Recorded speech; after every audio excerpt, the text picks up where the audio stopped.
और एक बार फिर से हम उस खबर पर लौटते हैं जिस पर काम जिक्र कर रहे थे। वक्फ बोर्ड में सुधारों को लेकर सरकार के बिल की कॉपी जो है वो यहाँ पर जारी होगी। अखिलेश हमें इससे जुड़ी जानकारी दे रहे थे। जी अखिलेश, अपनी बात पूरी करें। सबसे बड़ी बात यह है कि जो वक्फ कानून 1995 था, इसका नाम बदल दिया जाएगा। इसकी जगह इसका नाम एकीकृत वक्फ प्रबंधन सशक्तिकरण दक्षता और विकास अधिनियम रख दिया जाएगा। इसी के साथ इसमें सेक्शन 40 जो था वक्फ कानून 1995 का, उसको समाप्त कर दिया जाएगा। ये सेक्शन क्या था, इसको लेकर सबसे ज्यादा विवाद होता था। इसमें वक्फ बोर्ड को यह अधिकार होता था इस सेक्शन के तहत कि वो किसी भी संपत्ति को वक्फ की संपत्ति घोषित कर सकते थे।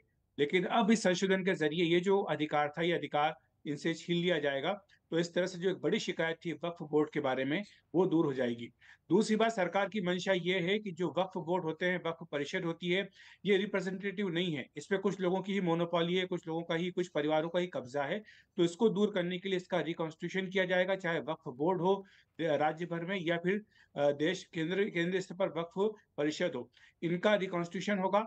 और इसमें जो महिलाएं हैं और साथ ही जो पिछड़े वर्ग है मुसलमानों में, उनको नुमाइंदगी दी जाएगी। शिया, सुन्नी, बोहरा, आगा खानी, इनको भी नुमाइंदगी इसमें देने की बात की जा रही है।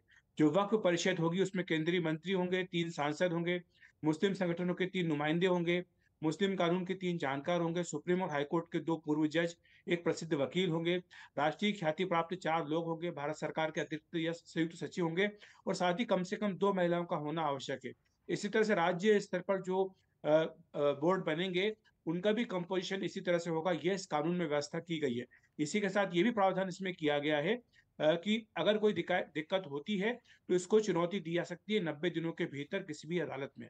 साथ ही ये भी कहा गया है कि वक्फ संपत्तियों के सर्वेक्षण का जो काम है, सर्वे कमिश्नर का जो अधिकार है, वो कलेक्टर या फिर डिप्टी कलेक्टर को होगा। तो ये भी एक महत्वपूर्ण इसमें सुधार किया जा रहा है। तो कुल मिलाकर के वक्फ की जो कामकाज का तरीका है, उसमें ज्यादा पारदर्शिता आए, और साथ ही ये जो शिकायतें आती है वक्फ की प्रॉपर्टीज को लेकर के कि उनका गलत इस्तेमाल किया जा रहा है, कुछ लोग अपने हितों के लिए कर रहे हैं, उस पर पूरी नजर रखी जाएगी।